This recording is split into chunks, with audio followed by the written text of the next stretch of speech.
الحمد لله رب العالمين، والصلاة والسلام على رسوله سيد المرسلين خاتم النبيين رحمة للعالمين سيدنا ومولانا محمد رسول رب العالمين وعلى آله وصحبه أجمعين. أما بعد فأعوذ بالله من الشيطان الرجيم. بسم الله الرحمن الرحيم.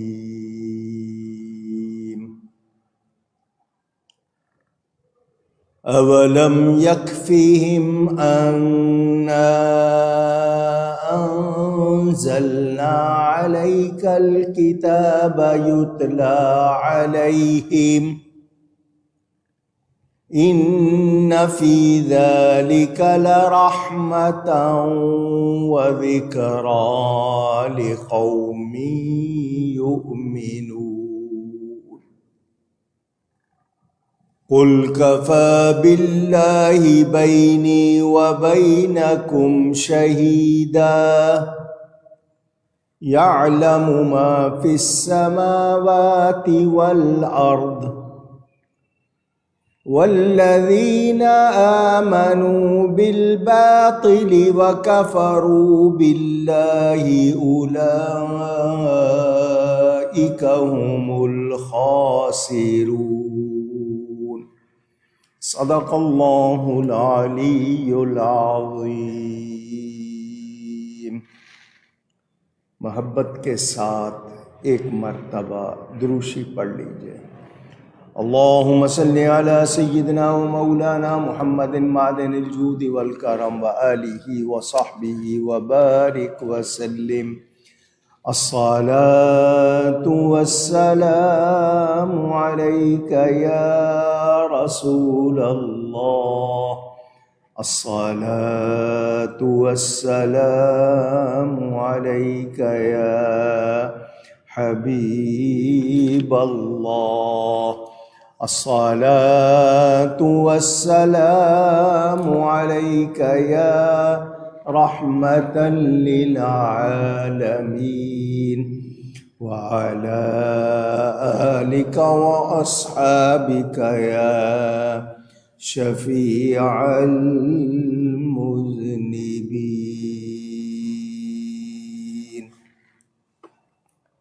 حمد و صلاۃ کے بعد قرآن کریم کی سورۃ العنکبوت کی تفسیر کا بیان آپ سن رہے ہیں.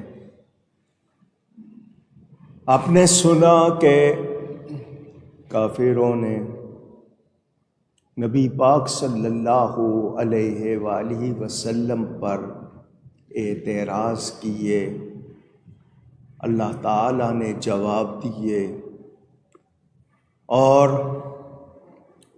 فرمائشی معجزے مانگنے والوں کو کہا گیا کہ تمہاری بات پہ ایک چیز کریں گے، تم دوسری کہو گے، دوسری کے بعد تیسری کہو گے. تمہارا مقصد پریشان کرنا ہے. دوسری بات یہ کہ انہوں نے ایسی نشانیوں کا مطالبہ کیا کہ اس کے بعد ایمان لانا فرض ہو جاتا. اگر وہ اس سے انکار کرتے تو فوراً عذاب کے مستحق ٹھہرتے، جیسا کہ حضرت صالح علیہ السلام اور دیگر انبیاء کی امتوں کا حشر ہوا۔ یعنی اگر وہ انکار کرتے تو ان کی جڑ کٹ جاتی۔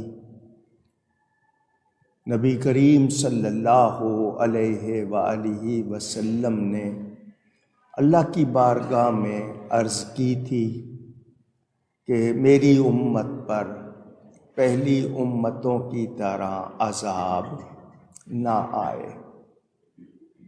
تو اللہ تعالیٰ نے اپنے حبیب کی بات کو رکھا، مگر ان لوگوں نے اپنی طرف سے کوئی کسر نہیں چھوڑی۔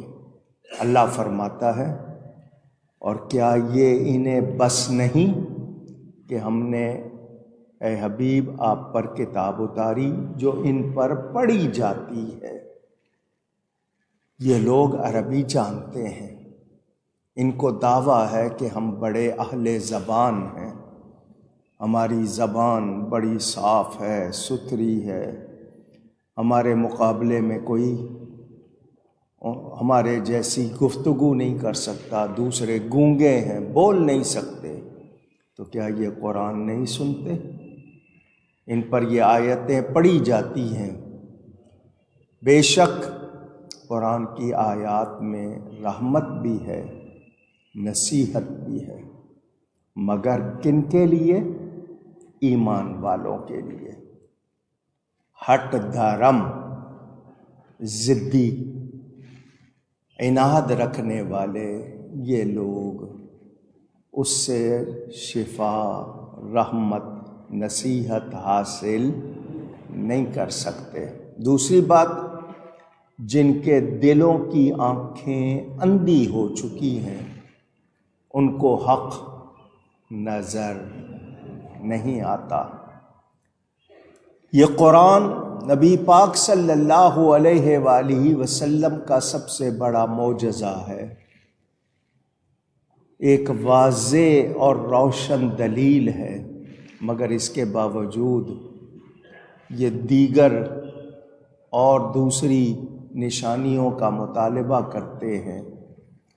دیکھ رہے ہیں کہ یہ وہ شخص قرآن پڑھ رہا ہے، وہ پیش کر رہا ہے جس نے کسی کی شاگردی نہیں کی، کسی انسان کا شاگرد نہیں ہوا، اس سے پہلے اس نے کوئی کتابیں پڑھی نہیں ہیں، اور وہ بتا رہا ہے کہ یہ اللہ کا کلام ہے۔ وہ انہیں بہترین کلام سنا رہا ہے اور پھر اس کو ایسے سمجھاتا ہے کہ عقل دنگ رہ جاتی ہے۔ تو اس سے واضح نشانی اور کیا چاہیے؟ مگر جنہوں نے نہیں ماننا ان کی ہٹ درمی ضد اسی طرح رہے گی۔ اب یہاں ہمارے لیے کیا بات ہے کہ ہم ایمان والے ہیں تو ہمیں قرآن سے رحمت بھی حاصل کرنی ہے، نصیحت بھی حاصل کرنی ہے۔ یہ ہماری بھلائی کے لیے ہمیں بہترین ہدایات دیتا ہے۔ ہم اس کو چھوڑ کر دوسروں سے چاہیں تو یہ ہماری کم علمی، ناواقفی، بے وقوفی ہوگی کہ ہم اللہ کا کلام چھوڑ کے یہ کہیں کہ نہیں، غیروں سے ہم کو پالیسیاں ملیں، غیروں سے ہمیں ہدایت ملے۔ قرآن کو چھوڑ کر ہم غیروں کی طرف جائیں گے تو ہدایت مل سکتی نہیں۔ یہاں آپ کو میں نے یہ بتایا تھا، کہاوت ہے کہ جاہل اور غافل کو نصیحت کرنا ایسے ہی ہے جیسے سیم تھور والی یا کلر شور والی زمین میں بیج بونا۔ پتہ ہے کہ وہ بیج بھی ضائع ہو جائے گا، کچھ نکلے گا نہیں۔ اسی طرح ان لوگوں کا حال ہے، یہ لوگ سمجھنا ہی نہیں چاہتے، قبول کرنا ہی نہیں چاہتے۔ دوسری بات یہ کہ یہ قرآن اللہ تعالی کا کلام ہے، انسان کا کلام، قول بشر نہیں ہے، یہ رب تعالی کا کلام ہے۔ اور 1400 سال سے دنیا کے سامنے آپ مجھے یہ بتائیں، اتنی واضح پوری دنیا نے مل کر اس کے خلاف سازشیں کی مگر کامیاب نہیں ہو سکے اور ہو سکتے بھی نہیں۔ تو ان لوگوں کو دھیان دینا چاہیے جو قرآن کے ہوتے ہوئے بھی قرآن سے فائدہ نہیں اٹھا رہے، تو وہ غفلت میں ہیں۔ میرے اور آپ کے لیے قرآن پڑھنا، پھر اس کو سمجھنا، پھر اس پر عمل کرنا، یہ ہمارے لیے بہت ضروری ہے۔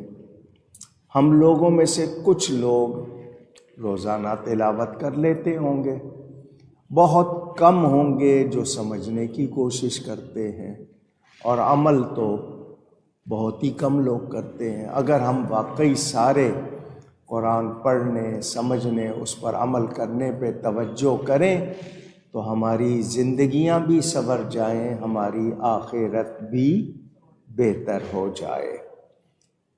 اور پھر یہ بات بھی ذہن میں رکھنی ہے کہ حضور صلی اللہ علیہ وآلہ وسلم اللہ کی عطا کے بغیر، اللہ کے حکم کے بغیر کچھ کرتے نہیں۔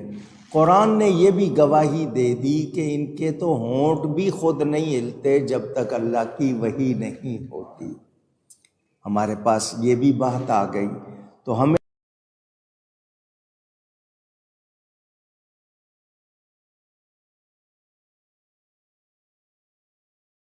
لیے کائنات میں بہترین نمونہ ہے۔ اللہ تعالیٰ ارشاد فرماتا ہے، قُلْ كَفَى بِاللَّهِ بَيْنِي وَبَيْنَكُمْ، اے میرے حبیب آپ فرما دیجئے اللہ کافی ہے، بس ہے میرے اور تمہارے درمیان گواہ۔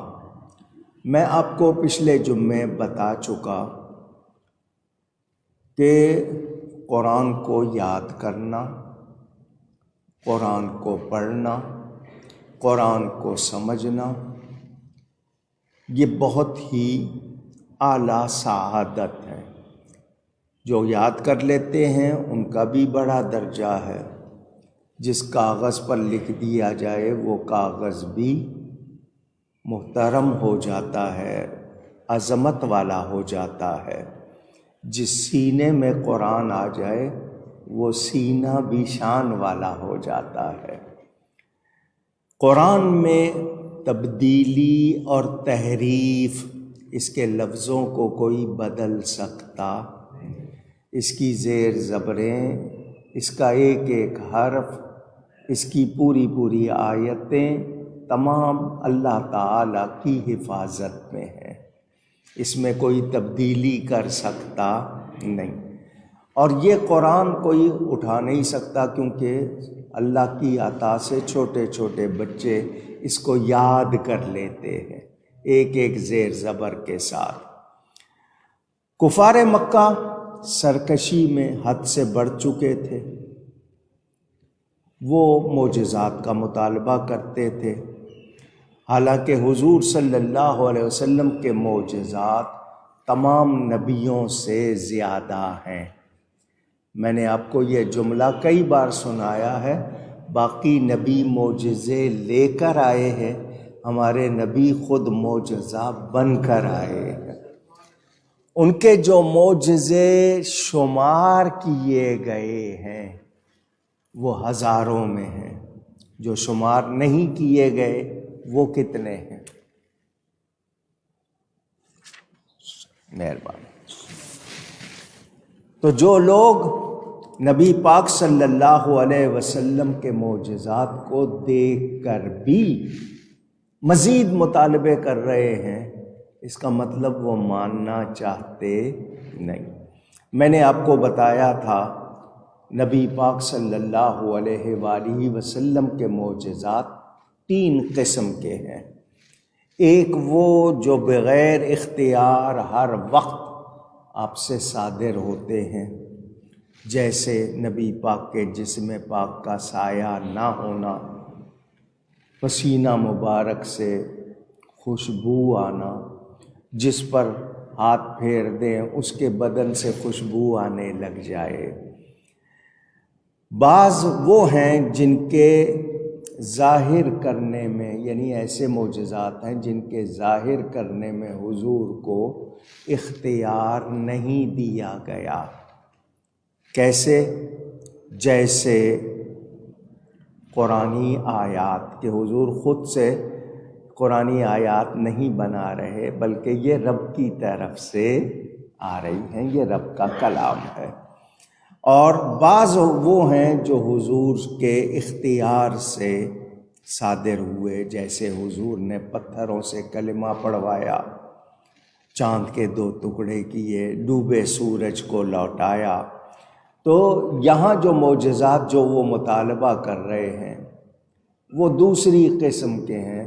تو حضور نے صاف فرما دیا کہ نشانیاں تو اللہ کے پاس ہیں، انما الآیات عند اللہ، بے شک نشانیاں تو اللہ کے پاس ہیں، وَإِنَّمَا أَنَا نَذِيرٌ مُبِينٌ، اور میں تو یہی صاف ڈر سنانے والا ہوں، مجھے اللہ کی طرف سے جو حکم ہے وہ پہنچا رہا ہوں، تمہیں بتا رہا ہوں۔ نشانیاں کس کے پاس ہیں؟ آیات کس کے پاس ہیں؟ اللہ کے پاس ہے۔ تو اللہ کو مانو، تمہیں ساری باتیں سمجھ آ جائیں گی، لیکن نہیں مانو گے تو اسی طرح اعتراض کرتے رہو گے، اور تمہارے اعتراض بتا رہے ہیں کہ تم ماننا چاہتے نہیں۔ میرے دوستوں اور بزرگوں، حضور صلی اللہ علیہ وسلم کا میں نے آپ کو بتایا سب سے بڑا معجزہ قرآن ہے۔ جب یہی ان کو کافی نہیں ہوا تو وہ لوگ دوسرے معجزات دیکھ کر بھی ایمان نہیں لائیں گے اور اپنے آپ کو ہلاکت کا مستحق بنا لیں گے، کیونکہ منہ مانگے، جس کو آپ فرمائشی کہتے ہیں، معجزات پر ایمان نہ لانا عذاب کا سبب ہوتا ہے۔ لہٰذا ان کے منہ مانگے معجزات ظاہر نہ کرنا یہ میرے نبی پاک کی رحمت ہے، مہربانی ہے کہ انہوں نے ان کی باتوں پہ کان نہیں دھرا اور ان کی باتیں پوری نہیں کی، تو ان پر مہربانی کی، کیونکہ اس کے بعد ایمان نہ لاتے تو ان کا حشر برا ہوتا۔ آج بھی اور قیامت آنے تک، آج بھی اور قیامت آنے تک نبی پاک کی رحمت ہی ہے جو ہمیں بچا رہی ہے۔ ہم پر پہلی امتوں کے طرح عذاب نہیں آ رہے، تو یہ مہربانی ہے میرے نبی پاک صلی اللہ علیہ وآلہ وسلم کی۔ پہلے نبیوں کے معجزات بیان کیے جاتے ہیں واقعات کی طرح، یا کوئی کہے کہ قصے کی طرح، کہانی کی طرح بیان کیے جاتے ہیں۔ وہ معجزات سچے ہیں جو قرآن میں بیان ہوئے، لیکن ان کا ذکر ہوتا ہے۔ مگر قرآن تو جیتا جاگتا معجزہ ہے، ہر وقت سامنے ہے۔ پڑھو اس کلام کو اور اندازہ کر لو کہ یہ رب تعالیٰ کا کلام ہے، اس کی خوبیاں، اس کے اندر جو گہرائی ہے، اس کو دیکھے تو آدمی حیران ہو جاتا ہے کہ یہ کیسا کلام ہے، یہ کسی بشر کا کلام نہیں ہے۔ دوسری بات یہ کہ یہ قیامت تک قرآن رہے گا، دیکھا جاتا رہے گا۔ اس پر ایمان نہ لانا بد نصیبی کے سوا کچھ نہیں۔ بد نصیبی کا مطلب کہ ان کے حصے میں نہیں ہے ماننا، وہ محروم ہیں، یہ بہت بڑی محرومی ہے۔ اب اگلی بات کہ قرآن صرف مومنوں کے لیے رحمت ہے۔ کن کے لیے؟ ذرا اونچی کہیں۔ مومن ہونے کا دعویٰ تو سبھی کرتے ہیں۔ کون ہے؟ جس نے بھی کلمہ پڑھا وہ دعویٰ کر رہا ہے میں مومن ہوں، مگر رحمت کس کے لیے ہے؟ جو واقعی ایمان والا ہے، جو صحیح طرح ماننے والا ہے۔ اور آپ اچھی طرح جانتے ہیں بہت سے لوگ کلمہ پڑھتے ہیں مگر کلمہ پڑھ کے بھی وہ پورے مسلمان نہیں ہیں، وہ ایمان والے نہیں ہیں۔ تو میں نے آپ کو یہ بھی بتایا کہ نبی پاک صلی اللہ علیہ وسلم کا ارشاد کہ بہت سے لوگ قرآن پڑھیں گے، بہت اچھا کر کے پڑھیں گے، یعنی ان کی قرات، ان کی آواز جب تم سنو گے کہو گے کتنا اچھا پڑھ رہے ہیں، مگر وہ ان کے حلق سے نیچے نہیں اترے گا۔ یہاں سے پتہ چل گیا قرآن شفا، رحمت، ہدایت، نور ہے، مگر کس کے لیے؟ جس کے لبوں پر قرآن ہو، سینے میں مصطفیٰ کا فیضان ہو، ورنہ یہ قرآن صحیح سمجھ میں نہیں آتا۔ کتنے لوگ ہیں، قرآن خود کہہ رہا ہے یضل بہ کثیرا ویہدی بہ کثیرا، اس سے بہت سے لوگ گمراہ بھی ہوتے ہیں، غلط ترجمہ کریں گے، غلط مفہوم بیان کریں گے، تو نتیجہ کیا نکلے گا؟ وہ ہدایت اور رحمت پا سکتے نہیں۔ میرے دوستوں اور بزرگوں، نبی پاک رؤوف و رحیم ہیں، کس کے لیے؟ مومنوں کے لیے۔ رحمت للعالمین ہے، فائدہ کون اٹھا رہے ہیں؟ ایمان والے۔ تو جب تک ہم سچے مومن نہیں بنیں گے، قرآن سے ہم رحمت اور ہدایت، نصیحت، شفا نہیں پا سکتے۔ قرآن کی ایک ایک آیت برکت والی ہے، شان والی ہے، پڑھنا بھی، سننا بھی، دیکھنا بھی، سمجھنا بھی، آپ کے لیے اس میں ثواب ہی ثواب ہے، کوئی شبہ اونچی کہیے گا۔ دوسری بات توجہ چاہتا ہوں، میں اور آپ قرآن کریم کو جب بھی غور سے پڑھیں گے، ہم پر کائنات کے کئی راز کھل جاتے ہیں۔ دھیان دیں گے، اس میں غور کریں گے، بہت سے راز کھلیں گے۔ آپ جس آیت کو پڑھیں گے، قرآن کے ہر حرف پر ہمیں 10 نیکیاں ملتی ہیں، ثواب بھی ہوتا ہے، ثواب بھی ہوتا ہے۔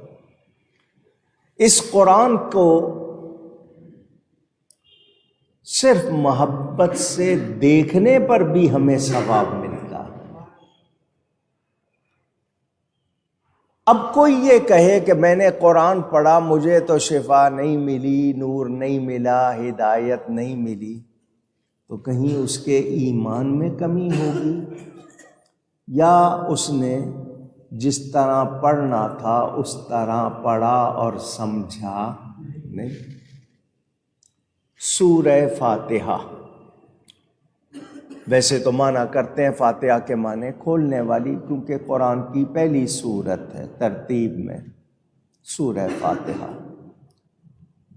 7 مثانی بھی بہت لوگ اس کو کہتے ہیں، بسم اللہ ملا کے 7 آیتیں بیان کرتے ہیں۔ ہر بیماری کا علاج ہے سورہ فاتحہ، ہر بیماری کا، اونچی گئی ہے، کوئی شبہ نہیں۔ پڑھنے والا پڑھ کے دیکھ لے، ایمان والا پڑھ کے دیکھ لے، شفا بھی ملتی ہے، رحمت بھی۔ پورے قرآن میں جو کچھ ہے، حضرت علی فرماتے ہیں وہ سورہ فاتحہ میں ہے۔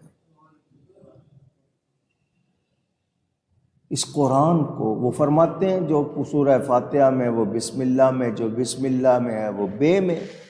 اس کی تفسیر لکھنے بیٹھوں تو اتنی کتابیں بن جائیں کہ 70 اونٹ نہ اٹھا سکے۔ یہ مولا کائنات حضرت علی کا بیان ہے۔ سوچیں، غور کریں۔ اسی سورہ فاتحہ کو ہم نماز کی ہر رکعت میں پڑھتے ہیں۔ ہم نے کبھی غور نہیں کیا اس پر، اس میں کیا کچھ ہے۔ اور جنہوں نے غور کیا، صرف اسی کی تفسیر میں سینکڑوں نہیں ہزاروں صفحے لکھے ہیں لوگوں نے، اور یہ نہیں کہا کہ ہم نے پورا لکھ دیا ہے بس اتنا ہی ہے، نہیں، کیا کچھ ہے اس میں، ہم توجہ ہی نہیں کرتے۔ تو قرآن رحمت ہے، شفا ہے ایمان والوں کے لیے۔ ایمان والا ہوگا، قرآن پڑھے گا، اس کو ضرور فائدہ ہوگا۔ واقعات لکھے ہوئے ہیں کتابوں میں، کچھ لوگ جنگلوں میں راستہ بھول گئے، پھنس گئے، طوفان میں آ گئے، انہیں اور کچھ نہیں آتا تھا، سورہ فاتحہ آتی تھی، وہ پڑھتے رہے، قدرت کی طرف سے ان کی مدد بھی ہوتی رہی، ان کی حفاظت بھی ہوتی رہی۔ واقعات بھرے ہوئے ہیں بچوں کو۔ اب ہم لوگ تو قدر نہیں کرتے نا۔ ہمارے امام اعظم کا مطلب جو 4 امام ہیں ان میں وہ سب سے زیادہ شان والے بڑے حضرت امام ابو حنیفہ، نعمان ان کا نام ہے، ابو حنیفہ کنیت رضی اللہ تعالی عنہ۔ انہوں نے استاد بلایا اپنے بچے کو قرآن پڑھانے کے لیے، یہ بات آج سے 1300 کتنے سال پہلے کی ہے، تقریباً 1400 سال کی۔ استاد نے قرآن پڑھانے کی ابتدا کی، امام صاحب کے بیٹے کو سورہ فاتحہ یاد کرا دی۔ امام صاحب نے اس زمانے میں 5000 درہم استاد کو پیش کیے، صرف سورہ فاتحہ یاد کرانے پر۔ وہ امام صاحب کا شاگرد تھا، اس نے کہا حضرت میں نے بچے کو صرف سورہ فاتحہ پڑھائی۔ فرمایا تجھے نہیں پتا، میں جانتا ہوں یہ سورہ فاتحہ کیا ہے، تو نے میرے بچے کو یاد کرا دی ہے۔ یعنی جن کو قدر ہے، جو جانتے ہیں، ہمیں قدر نہیں ہے یا ہم جاننے کی کوشش کرتے نہیں۔ تو قرآن کریم شفا ہے، رحمت ہے، نصیحت کے معنی ہوتے ہیں خیر خواہی۔ خیر خواہی بھی آپ کہیں گے فارسی کے لفظ ہیں، تو اردو میں اور آسان کر دوں، بھلائی چاہنا۔ خیر خواہی کا مطلب کیا ہے؟ کسی کا اچھا چاہنا، کہ اس کا اچھا ہو جائے۔ تو یہ قرآن آپ کی بھلائی چاہتا ہے، آپ اس سے بھلائی حاصل کریں، اس کو پڑھیں تو آپ کے لیے اس میں بھلائی ہی بھلائی ہے۔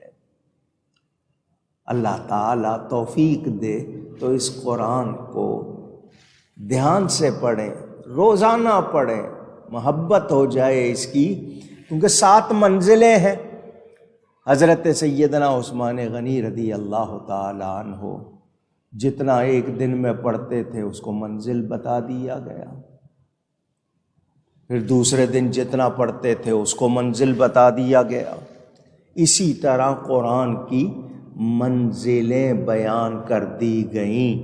میں اس حوالے سے اگر آپ کو بات سناؤں تو آپ حیران ہو جائیں کہ لوگوں نے قرآن سے کیا کچھ سیکھا، کتنا سیکھا۔ غور کرنے والے اس میں سے باتیں کس طرح نکالتے رہے اور ہمیں پہنچاتے رہے۔ قرآن کی 114 سورتیں ہیں۔ کتنی؟ 114 سورتیں ہیں۔ 540 رکوع تھے، لیکن یہ کہ چھوٹی سورتوں کو بھی رکوع کہہ دیا گیا تو 557 کے قریب بنا دیے گئے، 540 رکوع تھے۔ ہم لوگ اگر واقعی دھیان دیں تو یہ ہمارے لیے، اب آپ سورہ قدر، انا انزلناہ فی لیلۃ القدر، آپ شب قدر میں وہ سنتے ہیں، اس سورت کو اگر آپ دیکھیں تو قرآن کے 30 پارے ہیں، اس سورت میں 30 حروف ہیں، 30 الفاظ ہیں اور 114 حروف ہیں۔ یعنی ہر طرف سے اشارہ مل رہا ہے قرآن کے حوالے سے ہمیں، اگر ہم غور کریں۔ نہیں کرتے غور تو ہماری کمزوری ہے۔ جنہوں نے قرآن کو سمجھا، اب میں آپ کو ایک بات سناؤں، قرآن کے عجائبات، کے قرآن میں کتنی عجیب باتیں ہیں۔ قریش ایک قبیلہ قوم کا نام ہے، قرآن کی ایک سورت کا بھی نام ہے، اور یہ لفظ صرف اسی سورت میں آیا ہے۔ اس کے بعد الماعون، یہ اسی سورت میں ہی یہ لفظ آیا ہے، قرآن میں اس کے علاوہ نہیں آیا۔ الفلق، العادیات، الحمزہ، القدر، التین، المطففین، الطارق، النازعات، المرسلات، المدثر، التغابن، الذاریات، الاحقاف، جاثیہ، النحل، النمل، العنکبوت، الفیل، الکہف، الشعراء، لقمان، سبا، مائدہ۔ آپ قرآن کی صورتیں پڑھیں کہ ان صورتوں کے نام ہیں اور یہ الفاظ قرآن میں کہاں کہاں آئے ہیں۔ آپ اگر غور کریں تو آپ کو پتہ چلے گا۔ فمی بشوق، فے میم یہ بے شین واو قاف، کتنے حروف ہوئے؟ گنے کسی نے؟ 7۔ کتنے ہوئے؟ یہ اگر لفظ یاد ہوں، فاتحہ سے شروع ہوگا، اس کے بعد میم آیا ہے تو مائدہ تک پہلی منزل ہو جائے گی، مائدہ سے آگے چلیں گے تو سورہ یونس تک جائیں گے، وہاں تک پہلی منزل۔ یعنی یہ قرآن میں غور کرنے والوں نے آپ کو اتنی آسانیاں کر دیں۔ کمپیوٹر آیا ہے تو انہوں نے حروف گن دیے، کون سا حرف کتنی بار آیا ہے، اس سے پہلے بھی گنے ہوئے تھے۔ تو قرآن پر غور کیا جائے۔ اور آپ نے وہ بھی والد صاحب قبلہ کی بھی ایک تقریر سنی ہوگی، بسم اللہ کے حروف ہیں 19۔ کتنے؟ بسم اللہ الرحمن الرحیم، اس کے حروف گنیں گے تو 19۔ پورا قرآن 19 پر تقسیم ہو جاتا ہے۔ پورے قرآن آپ ایک ایک حرف دیکھیں، ایک ایک لفظ دیکھیں، پورے قرآن کو اس پر تقسیم کر دیا گیا۔ لوگوں نے یہ بھی چیز دیکھی کہ 19 پر پورا قرآن تقسیم ہو جائے گا۔ اس کے بھی عجائبات دیکھے۔ ایک شخص آیا ایک عالم کے پاس، کہا کہ قرآن میں ستاروں کی گردش کا بیان کہاں ہے؟ انہوں نے آیت پڑھ دی، کلٌ فی فلک یسبحون۔ سورہ یاسین میں بھی ہے، دیگر جگہوں پر بھی آئے، کلٌ فی فلک، کلٌ فی فلک یسبحون۔ یہ تمام جو ہیں اپنے دائروں میں پیر رہے ہیں۔ اس نے کہا اس میں جانے کا تو بیان ہے، واپسی کا بیان کہاں ہے؟ گردش میں جانے کا بیان ہے۔ آپ نے فرمایا کلٌ فی فلک۔ یہ لفظ اگر آپ یاد کر لیں، کلٌ فی فلک، کاغذ پینسل ہو تو ابھی اپنے سامنے لکھ لیں، اس کو دائیں سے پڑھیں بائیں سے پڑھیں، اسی طرح پڑھا جائے گا۔ اس نے کہا اسی میں واپسی کا بھی بیان ہے، انہی لفظوں میں کلٌ فی فلک۔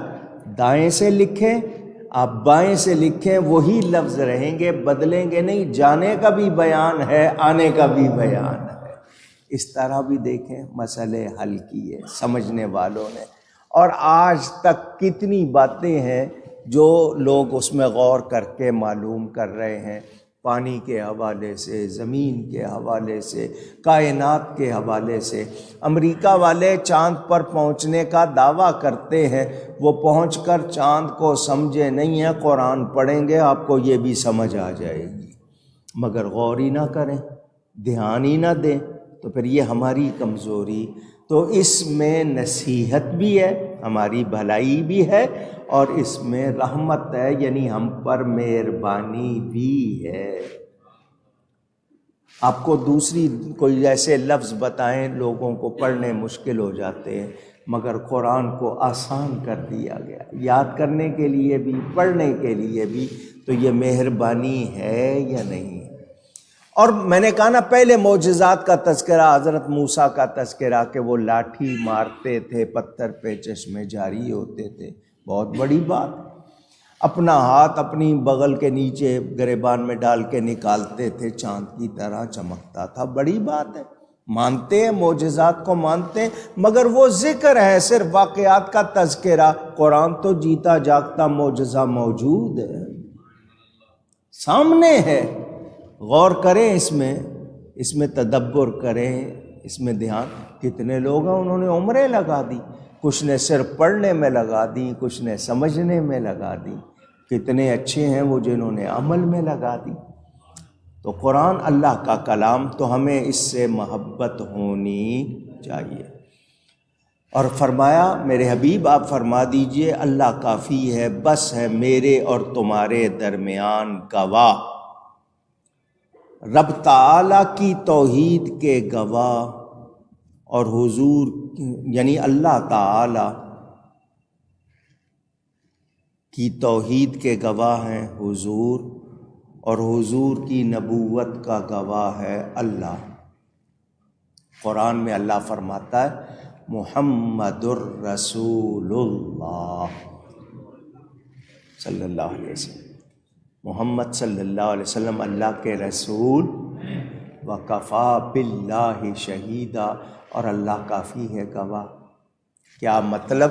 محبت کی بات سن لیں، اللہ نے گویا کیا فرمایا، پیارے تو لا الہ الا اللہ کہتا رہو، میں محمد الرسول اللہ کہتا رہو، تو میری توحید کا ذکر کرتا رہو، میں تیری رسالت کا ذکر کرتا رہو۔ یہ پیار کی بات میں نے آپ کو سنائی۔ نبی پاک صلی اللہ علیہ وسلم کی نبوت کو کوئی نہ مانے، کوئی نہ مانے تو وہ اللہ کا کچھ بگاڑے گا؟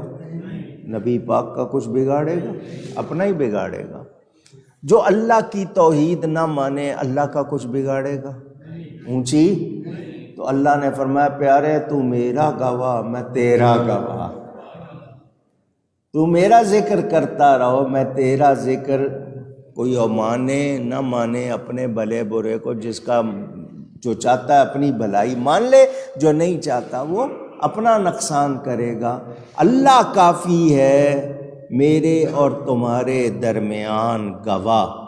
میرے دوستوں اور بزرگوں، آپ یہاں سن لیجئے کہ تا قیامت علماء، صالحین، اللہ والے، نیک لوگوں کی گواہی دینا، یہ سب کی گواہی اسی طرح معجزات کا حضور سے ظاہر ہونا، یعنی آج بھی جو گواہی دے رہے ہیں، علماء دے رہے ہیں، ایمان والے دے رہے ہیں، تو یہ ہم لوگوں کا گواہی دینا، ہمیں سرٹیفکیٹ ملنا ہے کہ تم ایمان والے ہو گئے۔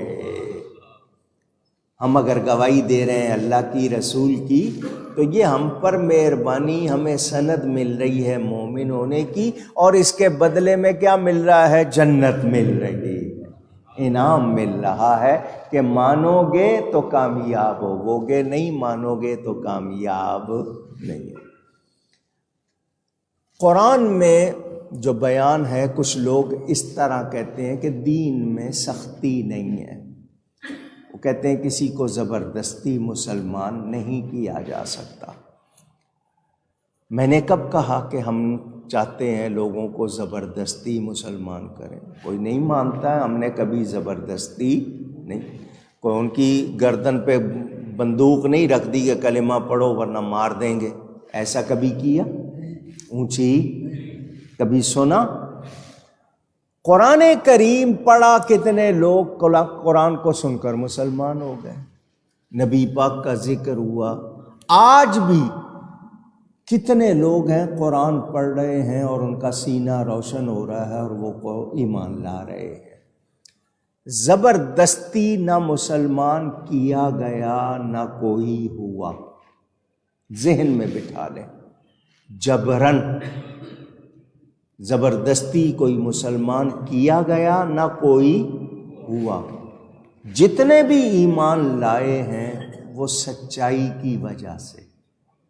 کس وجہ سے؟ اونچی کہیے، ذرا زور سے، بار بار کہلوایا ہے تاکہ آپ توجہ دیں۔ اللہ سچ اور حق، نبی سچ اور حق، قرآن سچ اور حق۔ تو جو بھی آئے ہیں ایمان میں وہ حق اور سچ کی وجہ سے آئے ہیں، ان پر سچ آشکار ہو گیا، انہوں نے قبول کر لیا۔ جنہوں نے نہیں قبول کیا وہ دل کے اندھے ہیں، وہ ضد والے ہیں، ہٹ درمی والے ہیں، ان کے پاس دیکھنے والی آنکھ، قبول کرنے والا دل نہیں ہے۔ تو زبردستی کسی کو مسلمان نہیں کیا جاتا، نہ کوئی ہوتا ہے۔ اب میں آپ کو بزرگوں کے واقعات سناؤں۔ ہمارے پیر و مرشد شیر ربانی حضرت میاں شیر محمد صاحب شرق پوری رحمۃ اللہ علیہ، والد صاحب قبلہ کا پیر خانہ۔ پاکستان ابھی نہیں بنا تھا، حضرت کا وصال پاکستان بننے سے پہلے ہو گیا تھا، 1928 یا 27 کی بات ہے۔ حضرت سفر کر رہے تھے ٹرین پر، ریل کہتے ہیں نا، پلیٹ فارم پر ایک لڑکا نظر آیا، سکھ جانتے ہیں، نوجوان لڑکا تھا سکھ۔ حضرت صاحب کی نظر اس پر پڑی، حضرت میاں شیر محمد صاحب کی نظر اس پر، حضرت کے منہ سے نکلا، یہ چہرہ تو مسلمانوں والا ہے۔ صرف اتنا جملہ کہ یہ چہرہ تو مسلمانوں والا ہے۔ حضرت یہ کہہ کے ڈبے میں جو بوگی تھی اس میں لے جا کر تشریف لے گئے، بیٹھ گئے جا کر۔ وہ لڑکا جو ہے وہ وہیں کھڑے کا کھڑا رہ گیا، بھول گیا اس نے کدھر جانا تھا، کیا کرنا تھا۔ وہ بھی اسی ڈبے میں آ کے حضرت کے قدموں میں بیٹھ گیا، مجھے کلمہ پڑھاؤ۔ میں بتانا چاہتا ہوں صرف اتنا جملہ منہ سے نکلا، کیونکہ اللہ والے مولانا روم نے کہا نا، گفتائے او گفتائے اللہ بود، گرچہ از حلقوم عبداللہ بود۔ یہ اللہ والوں کی زبان، کیا اللہ خود فرماتا ہے ان کی زبان میں بن جاتا ہوں۔ وہ نکلا جا کے سیدھا لگا یا نہیں لگا؟ میں نے آپ کو یہ بات بھی حضرت کی سنائی ہوئی ہے، یہ اس لیے سنا رہا ہوں اندازہ ہو آپ کو دین کیسے پھیلا ہے۔ شرق پور شریف میں مرید تھے ایک صاحب، ان کا بیٹا باہر سے آیا، وہ اس کو لے کر آئے، چل تجھے اپنے پیر صاحب سے ملاؤں۔ بیٹے کو لا کر انہوں نے حضرت صاحب سے کہا، حضرت جی یہ نماز نہیں پڑھتا۔ میں اس کو کہتا ہوں نماز پڑھ، یہ نماز نہیں پڑھتا۔ حضرت صاحب نے بڑے پیار سے اس سے پوچھا، لڑکے سے، نماز کیوں نہیں پڑھتے؟ اس نے بالکل سچ سچ بول دیا، جی میرا جی نہیں کرتا۔ میرا جو تھا اس کے من میں اس نے بول دیا۔ حضرت صاحب نے دور سے یہ کلمے کی انگلی اس کے دل کی طرف کر کے فرمایا، پڑھا کرو، جی لگے گا بھی، جی کرے گا بھی۔ صرف انگلی کی اس کے دل کی طرف، پڑھا کرو، جی لگے گا، جی کرے گا، اتنا فرمایا، اور کچھ زیادہ تفصیل نہیں۔ وہ باپ بیٹا، ان کے پاس اس زمانے میں بھی گاڑی تھی، سفر کر کے آئے تھے فیروز پور چھاونی سے۔ وہ گاڑی میں بیٹھے چلے، وہ بیٹا جو نماز پڑھتا نہیں تھا، پرواہ نہیں کرتا تھا، راستے میں اذان کی آواز آئی، گاڑی چل رہی ہے، اذان کی آواز آئی، وہ بیٹا باپ کو کہہ رہا ہے، ابا جان نماز نہ پڑھ لے؟ آپ اندازہ کریں باپ کی خوشی کا کیا عالم ہوگا۔ وہ گاڑی روکی، نماز پڑھی، سارا دن سفر کر کے آئے تھے، تھکے ہوئے گھر پہنچے جب تو باپ تو اپنی نماز پڑھ کے لیٹ گیا، بیٹا ساری رات مصلی پہ۔ باپ نے کہا کچھ آرام کر لے، ان کا نماز میں ہی جی لگا ہوا ہے، جی کرتا نماز ہی پڑھے جاؤں۔ تو بولے ایسے اثرات جب ہوں گے تو کیا کہیں گے، زبردستی مسلمان کیا۔ نبی پاک کا خلق، نبی پاک کی رحمت، پھر ان کی برکت سے ان کی امت کے اولیاء صلحاء، ان کے اندر اللہ نے وہ صلاحیتیں رکھی، تو اسلام کو اس طرح جبرن نہیں منوایا گیا کہ نہیں جی مسلمان ہونا ہے، تو دین میں ایسی بات نہیں۔ اب جو مسلمان ہو گئے دل سے، ان کو قرآن سے محبت ہو جاتی ہے، وہ بڑے شوق سے اس کو پڑھتے ہیں۔ تو جو نہیں پڑھ رہا سمجھ لیں کہیں اندر کی حالت درست نہیں۔ اب یہ اندر کی حالت درست کیوں نہیں ہوتی، آپ کے لیے یہ بھی سوال ہوگا، اس کا بھی جواب دے دوں۔ آپ کیا کرتے ہیں؟ مزدوری کرتے ہیں، تجارت کرتے ہیں، نوکری کرتے ہیں، کوئی اور شغل کمانے کے لیے، وہ جائز ہے یا نہیں؟ اگر وہ جائز کام آپ کر رہے ہیں اور اس کو جس طرح کرنا چاہیے ویسے کر رہے ہیں، مثلا نوکری کر رہے ہیں، نوکری کا ٹائم پورے کا پورا آپ دیتے ہیں اور پوری توجہ سے صحیح کام کرتے ہیں، یہ نہیں کہ آدھا ٹائم تو آپ نے گپوں میں گزار لیا، ادھر ادھر گھومنے میں گزار لیا، چائے پینے میں گزار لیا، لوگوں کو تنگ کرنے میں گزار لیا، نہ، صحیح کام کیا ہے، پورا وقت کیا ہے تو آپ کی کمائی حلال ہے۔ اگر آپ نے پورا وقت کام نہیں کیا، وقت ضائع کیا ہے، آپ نے لوگوں کو سہولت نہیں پہنچائی، جو ڈیوٹی تھی آپ کی وہ نہیں کی، تو آپ کی تنخواہ حلال ہوئی؟ آواز آئے تو بتائیے پھر اس کمائی سے آپ کے اندر کیا مزاج آئے گا؟ پھر جو آپ غذا کھا رہے ہیں وہ حلال ہے یا نہیں؟ آپ کہیں گے مولانا صاحب حلال گوشت لیتے ہیں، آپ کو جو گوشت مل رہا ہے وہ واقعی حلال ہے، صحیح طرح ذبح کیا گیا ہے، حلال جانور کا ہی ہے، یا مارکیٹ میں کیا بک رہا ہے؟ آپ نے پوری اپنے آپ کو اس طرح رکھا کہ کوئی آپ کے ساتھ فراڈ نہ کرے۔ آپ چیزیں لا رہے ہیں، آپ چیزوں میں ان کے اجزاء نہیں پڑ رہے ہیں، آپ کے اندر کیا جا رہا ہے؟ کمائی حلال نہیں ہے، جو غذا جا رہی ہے وہ پوری طرح حلال نہیں ہے، تو بتائیں پھر اندر قوت کہاں سے آئے گی؟ ایمانی قوت کہاں سے آئے گی؟ میں ایک باتیں کر رہا ہوں کڑوی۔ آپ نے 10 روپے کا ایک کپڑا لیا، سمجھانے کی بات ہے، 10 روپے کا کپڑا کیا رومال نہیں ملتا چھوٹا؟ آپ نے 10 روپے کا کپڑا لیا، اس میں 9 روپے حلال کے ہیں، 1 روپیہ اس میں حلال کا نہیں ہے، وہ کپڑا آپ کے لیے ثواب نہیں ہے، عذاب ہے، کیونکہ اس میں دوسری چیز مل گئی، اس نے سارے کو خراب کر دیا۔ آپ نے تنخواہ لی ہے، اس میں رشوت کی کمائی شامل ہو گئی، سب حرام ہو گیا، بتہ لے لیا، سب حرام ہو گیا، کسی کا حق مار لیا، سب غلط ہو گیا۔ تو ہم سمجھتے نہیں، ہم کہتے ہیں یہ اثر کیوں نہیں ہو رہا؟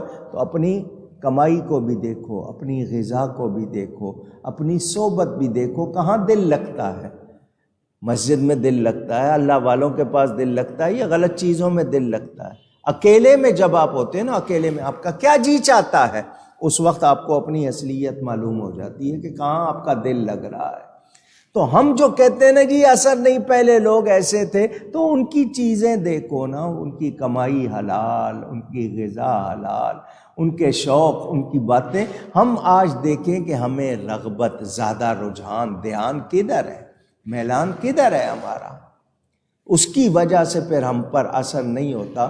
وہ 7ویں پارے کی پہلی آیت، وَإِذَا سَمِعُوا مَا أُنزِلَ إِلَى الرَّسُولِ تَرَىٰ أَعْيُنَهُمْ تَفِيضُ مِنَ الدَّمْعِ، یعنی آپ دیکھو گے ایمان والوں کو، جب قرآن پڑھا جائے گا، وہ قرآن سنیں گے، ان کی آنکھوں سے آنسو جاری ہو جائیں گے۔ اللہ کا کلام ان پر اثر کرتا ہے، ہمیں پرواہ نہیں ہوتی، ہم تو بلکہ چینل بدل دیتے ہیں۔ تو اندر کا حال درست نہیں۔ اور یہ کیوں بگڑتا ہے؟ ضمیر کیوں سو جاتا ہے؟ اندر خون میں اگر کوئی بھی غلط آمیزش ہو گئی تو پھر وہ اپنا کام دکھاتی ہے۔ تو ہمیں اپنے آپ کو دیکھنا چاہیے۔ میں کس طرح کی باتیں کر رہا ہوں، ایک شخص ہے، اس کی زبان گندی، گالیاں دے رہا ہے، جھوٹ بول رہا ہے، غیبت کر رہا ہے، اور پھر کہے کہ اثر کیوں نہیں ہوتا، تو کر جو رہا ہے وہ اس کو بھی تو دیکھ۔ اور جن کی دنیا بدلی، کیسے بدلی؟ نبی پاک کی ایک نگاہ ہوئی، کیا بدلا؟ ہیں آپ واقعات سنتے ہیں، پھر اولیاء، میں نے ابھی آپ کو 1-2 واقعات سنائے، میرے اپنے پیر و مرشد کا سچا واقعہ کتنی مرتبہ میں نے آپ کو سنایا۔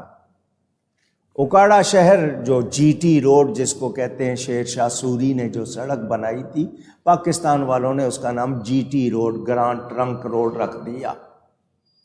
اکاڑا سے 3 میل کے فاصلے پر لاہور جاتے ہوئے حضرت کرما والا آپ کے نام سے ریلوے اسٹیشن بھی ہے، حضرت کی وہ بستی ہے۔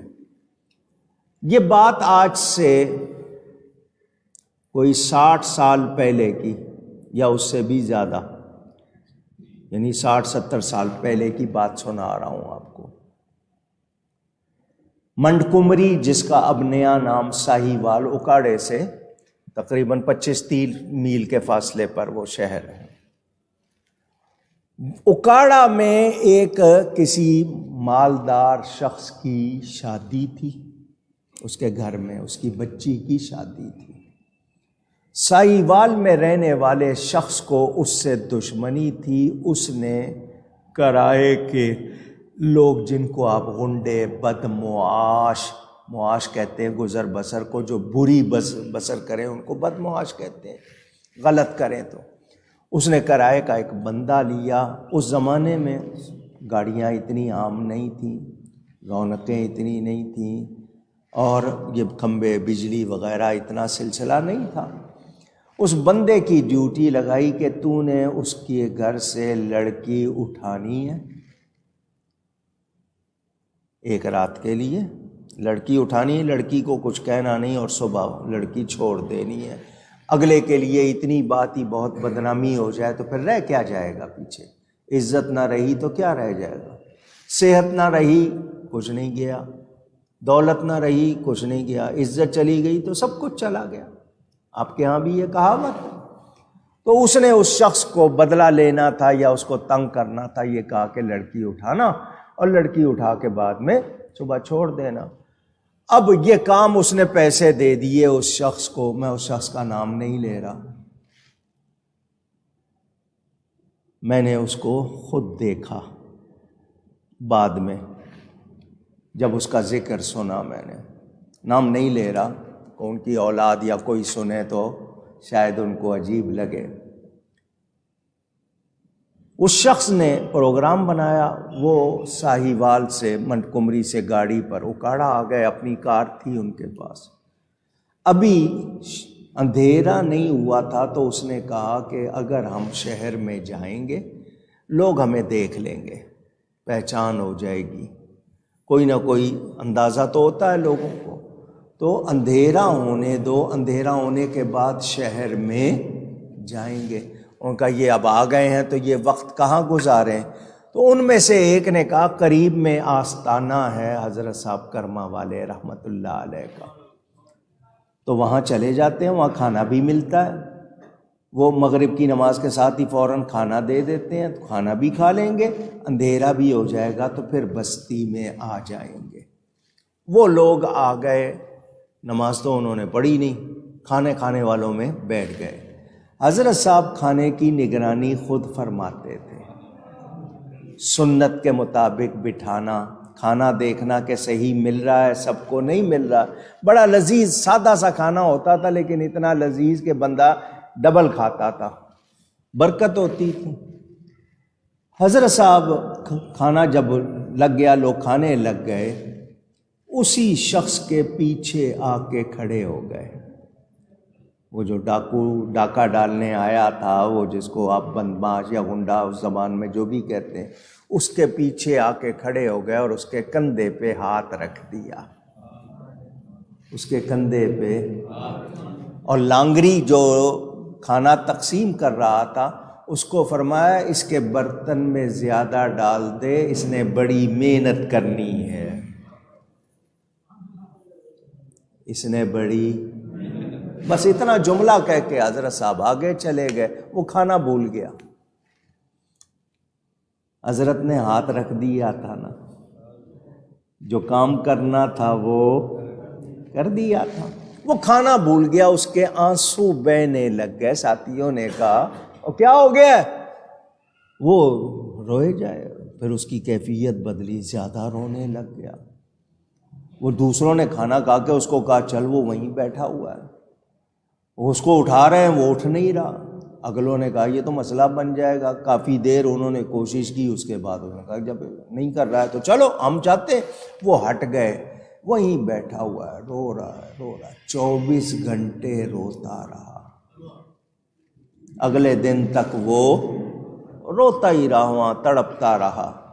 صفائی ہو گئی، صفائی، جیڑا رویا اودا کام ہویا، جو روتا ہے اس کا کام صفائی ہو گئی۔ حضرت صاحب نے فرمایا جاؤ بھائی اس کو نہلاؤ دھلاؤ، کپڑے پہناؤ۔ میں نے اس کو دیکھا، اس کی کبھی تہجد قضا نہیں ہوئی، اس کے بعد ایسی دنیا بدلی اس کی، وہ تہجد گزار ہو گیا، فرض واجبات تو یہ اللہ والے اللہ کی عطا سے اثر کرتے ہیں یا نہیں کرتے؟ پوچھ رہا ہوں۔ لیکن یہ کہ اندر کا حال ہی برا ہے، آرام کھا رہے ہیں، تو بتائیں پھر کہاں سے وہ چیزیں آئیں گی؟ تو نگاہ ولی میں وہ تاثیر دیکھی، بدلتی ہزاروں کی تقدیر دیکھی، ہوا یا نہیں ہوا؟ نہ پوچھ ان خرقہ پوشوں کی ارادت ہو تو دیکھ ان کو، ید بیدا لیے بیٹھے ہیں اپنی آستینوں میں۔ ہم نے تو اپنی آنکھوں سے ہزاروں باتیں دیکھی ہیں، تو بتا رہا ہوں آپ کو۔ اللہ تعالیٰ نے فرما دیا پیارے تو میرا گواہ میں تیرا گواہ۔ اب آپ نے جو بات سمجھنی ہے وہ یہ کہ ایک انسان ایمان والا ہو تو قرآن اس کے لیے رحمت بھی ہے، نصیحت بھی ہے، شفا بھی ہے، ہدایت بھی ہے، نور بھی ہے۔ تو وہ لوگ جو کہتے ہیں نہیں یہ جی طریقت کے نام پر، تصوف کے نام پر لوگوں کو افیونی بنا دیا گیا، وہ کوئی ہوں گے تمہارے؟ ہمارے ہاں تو یہ ہے کہ کوئی نشہ کرے تو ولی ہو سکتا، اونچی کہہ دیں نہیں، سوچا جا سکتا بھی نہیں۔ جو نشہ کرتا ہے اس کا ولی ہونے سے کیا تعلق؟ وہ ولی اللہ نہیں۔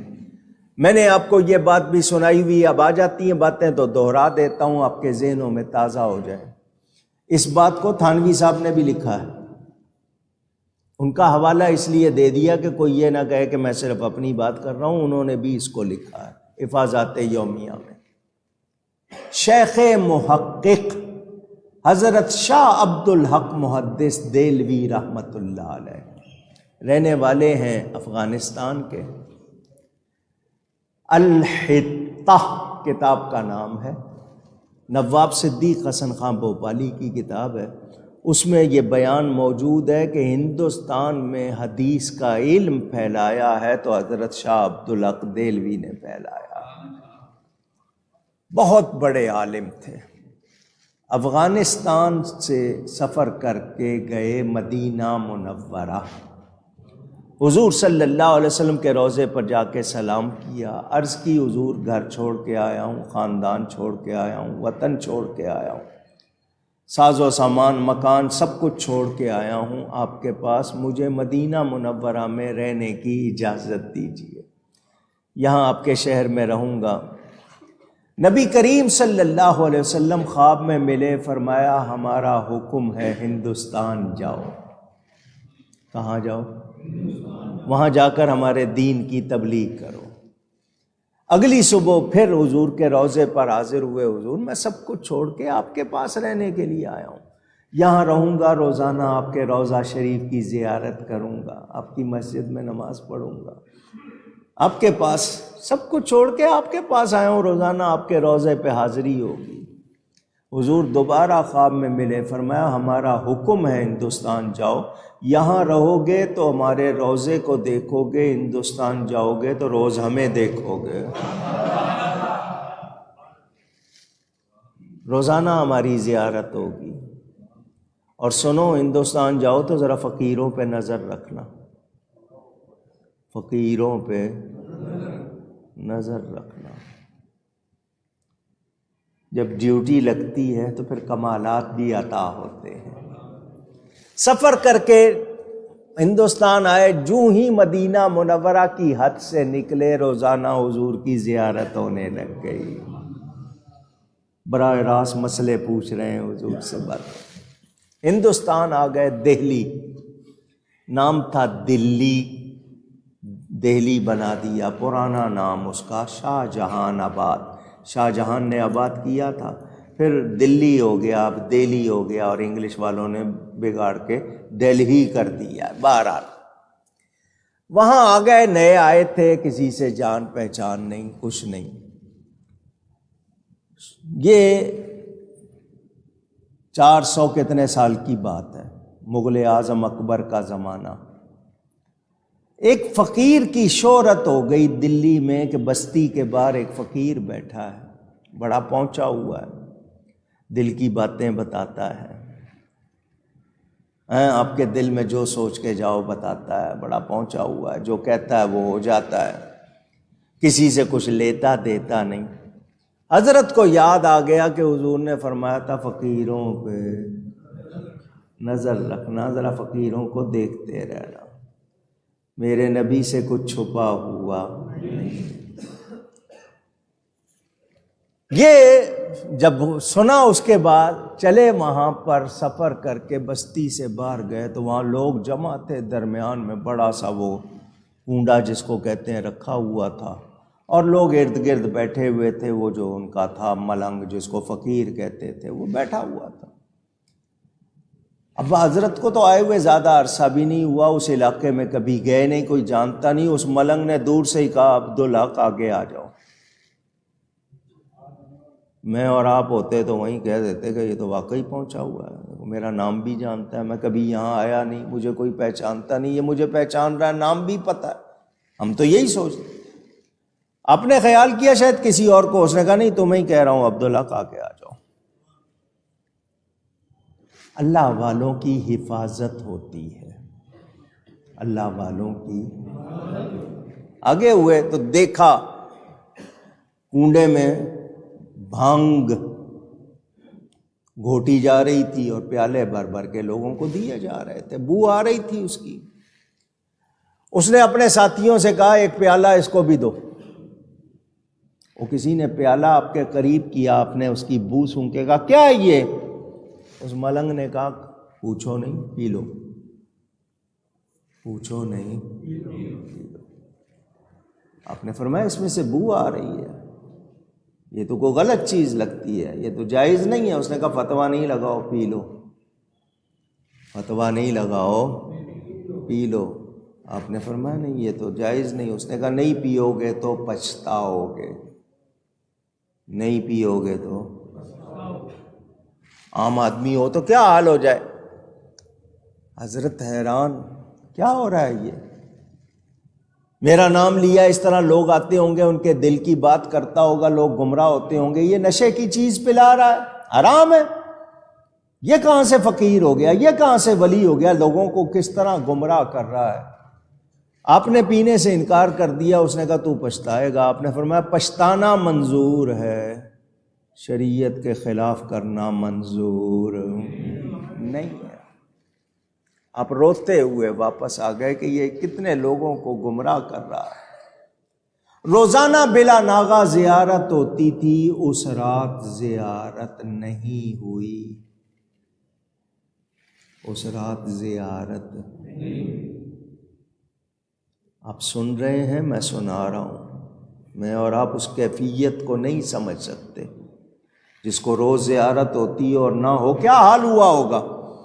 طرح طرح کے خیال ہو سکتا ہے، اس ملنگ کی وجہ سے اس نے کہا تھا پچھتاؤ گے، پی لیتا میں، اس طرح کے خیال ہمارے تو آتے ہیں اسی۔ حضرت نے یہی کہا میں نے جو کیا ہے صحیح کیا ہے، قرآن حدیث کے مطابق کیا ہے، صحیح کیا ہے، میں نہیں پچھتاؤں گا۔ روتے رہے، صبح ہو گئی، کیفیت جو تھی سو تھی۔ اگلا دن گزرا، اگلی رات پھر زیارت نہیں ہوئی، 2 راتیں گزر گئیں۔ حضرت کی کیفیت وہی جانتے ہوں گے۔ تیسری رات آ گئی، خواب دیکھا، ایک بڑا عمدہ مکان ہے، اور یہ بتایا گیا کہ اس مکان میں حضور صلی اللہ علیہ وسلم تشریف فرما ہے۔ حضرت شاہ صاحب اس مکان میں داخل ہونے کے لیے دروازے کی طرف بڑھے تو دروازے پہ وہی ملنگ آ کے کھڑا ہو گیا. دروازے پر سوچو میں کیا رہا ہوں.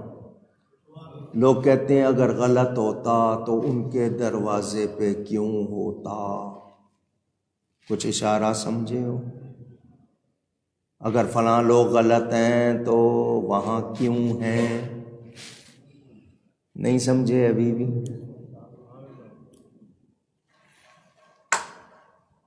اسی دروازے پہ وہ راستہ روک کے کھڑا ہے، جب تک نہیں پیے گا اندر نہیں جانے دوں گا. میں اور آپ ہوتے تو کیا کرتے؟ اگر یہ غلط ہوتا تو یہاں کیوں ہوتا؟ لا بھائی پلا، ہم تو یہی کرتے الا ماشاء اللہ. مگر میں نے آپ کو بتایا اللہ والوں کی حفاظت. آپ نے فرمایا نہیں پیوں گا، اس نے کہا میں اندر نہیں جانے دوں گا. اتنے میں نبی پاک صلی اللہ علیہ وسلم کی آواز آئی. 3 دن ہو گئے عبدالحق نہیں آیا. شاہ عبدالحق صاحب یہ بات سن رہے ہیں، عبدالحق نہیں آیا. کسی نے کہا جی وہ فلانا ملنگ جو ہے وہ راستہ روکے ہوئے ہے، اندر نہیں آنے دے رہا. نبی پاک نے فرمایا اس کتے سے کہو ہٹ جائے. اس کتے سے کہو ہٹ جائے اور عبدالحق کو راستہ دے دے. نبی پاک کا یہ فرمان، وہ شخص اسی وقت کتا بن گیا اور ہٹ گیا. حضرت شاہ عبدالحق اندر تشریف لے گئے. اندر گئے تو حضور نے فرمایا عبدالحق یہ تیرا امتحان تھا، اگر پی لیتا تو کچھ بھی نہیں بچتا، سب ختم ہو جاتا. اب آپ مجھے بتاؤ، میں نے یہ بات جو سنائی ہے آپ کو نشہ کرنے والوں کے حوالے سے، جعلی آستانے بنانے والوں کے حوالے سے، سمجھ آ رہی ہے بات یا نہیں آ رہی؟ تو نشہ کرنے والے ہرگز درست ہو سکتے، ولی کہلا سکتے نہیں.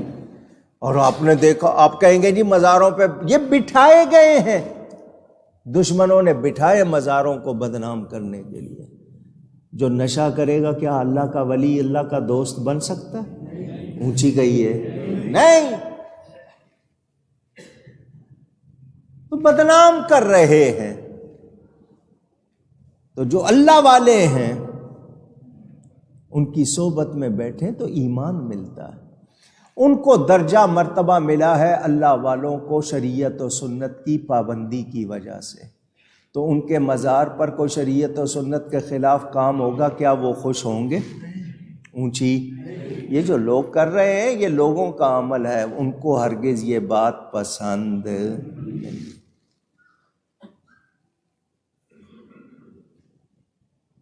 اور ہم لوگ ذرا غور کریں ہمارا کیا حال ہے.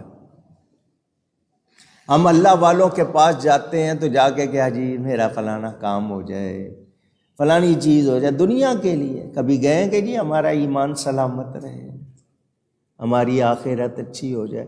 مرید ہوتے ہیں کہ جی پیر صاحب کی بس برکت ہوگی تو دنیا ہی دنیا ہو جائے گی. ایمان کی سلامتی کے لیے، آخرت میں بہتری کے لیے کتنے لوگ ہیں. الا ماشاء اللہ، ساری سوچ ہی دنیا کے لیے. چیست دنیا از خدا غافل بودن،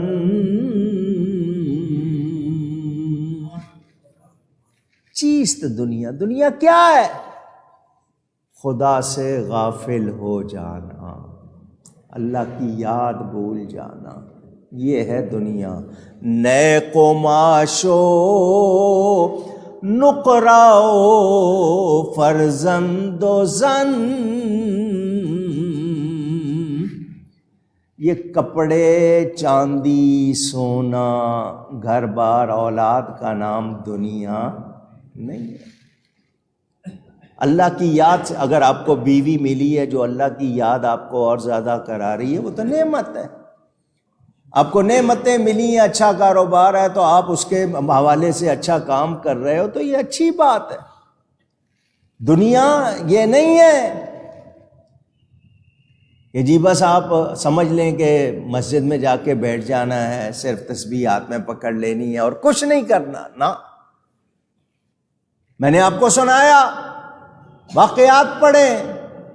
ایک بزرگ فرماتے ہیں میں طواف کر رہا تھا خانقاہ بیت اللہ کا، میں نے ایک 18-20 سال کا جوان دیکھا، خوبصورت جوان، کعبے کے غلاف سے لپٹا ہوا رو رہا۔ بڑا متاثر ہوا اس جوانی میں، اس کو اللہ کا اتنا خوف، اتنی محبت، رو رہا ہے۔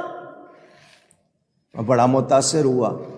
اللہ والے آنکھ والے ہوتے ہیں، فرماتے ہیں اس کے دل کی طرف دیکھا تو وہ ایک لڑکی کی محبت میں رو رہا تھا۔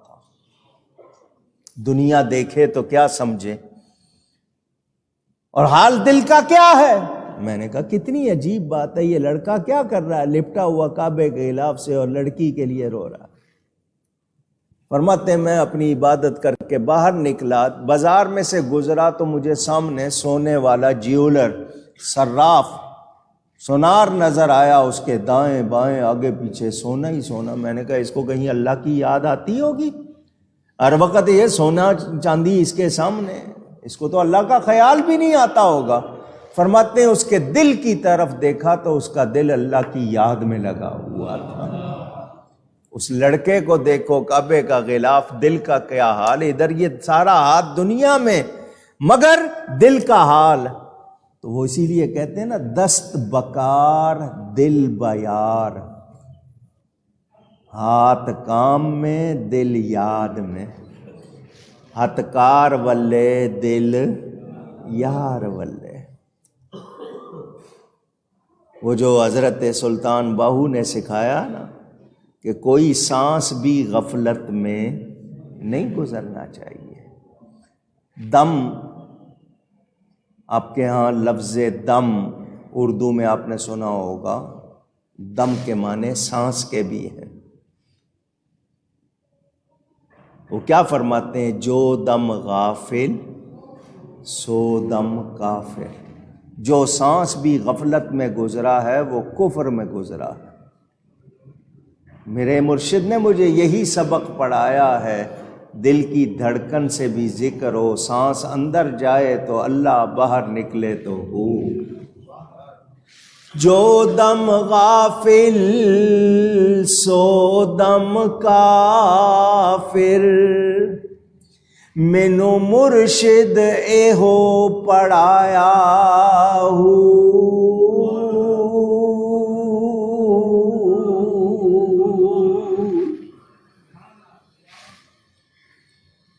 اور آج کے مرشد کیا پڑھاتے ہیں؟ کاروباری مرشد، اشتہاری مرشد، ان کا کیا حال ہے؟ تو اگر آپ کو کسی کے پاس جا کے رب کی یاد نہیں آئی، اللہ سے تعلق نہیں ہوا، تو ولایت کیسی؟ تو ہمیں کوشش کرنی ہے۔ اصل جہاد ہوتا ہے نفس کے ساتھ۔ کن چیزوں کی طرف دل مائل ہو رہا ہے یہ خود نوٹ کرنا ہے۔ کہاں دل لگ رہا ہے؟ میچ میں دل لگ رہا ہے، ڈراموں میں دل لگ رہا ہے، سیر سپاٹے میں دل لگ رہا ہے۔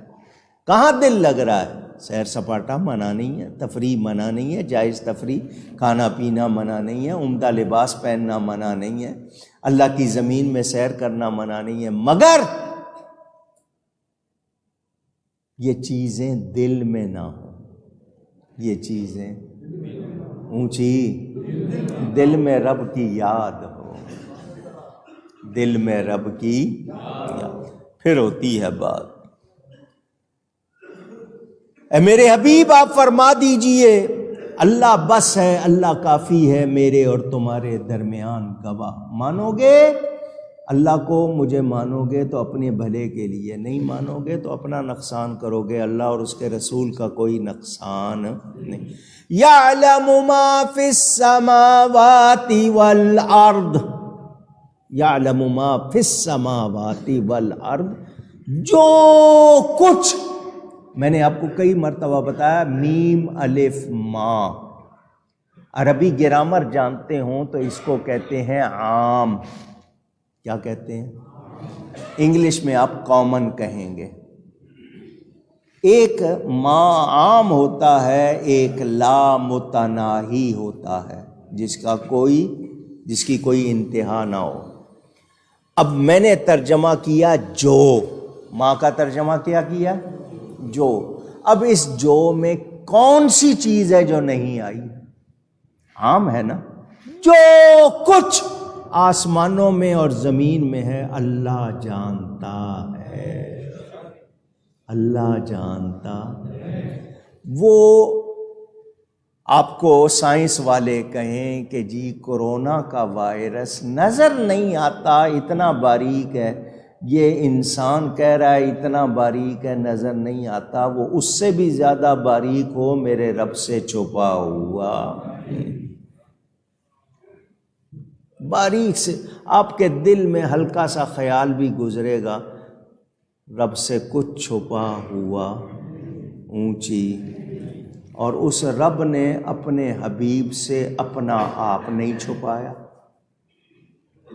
اس رب نے اپنے حبیب سے اپنا آپ نہیں چھپایا. تو اب میں یوں کہوں گا کہ اس رب نے اپنے حبیب سے بھی کچھ نہیں چھپایا، اپنے اس حبیب سے بھی اونچی گئیے گا. اللہ کی عطا سے نبی سب کچھ جانتے. صرف وہ کہے جو دل سے مانتا ہے جانتے. کوئی نہیں مانتا، ہم جھگڑا نہیں کرتے، نہ مانے. کوئی نہیں مانتا نہ مانے.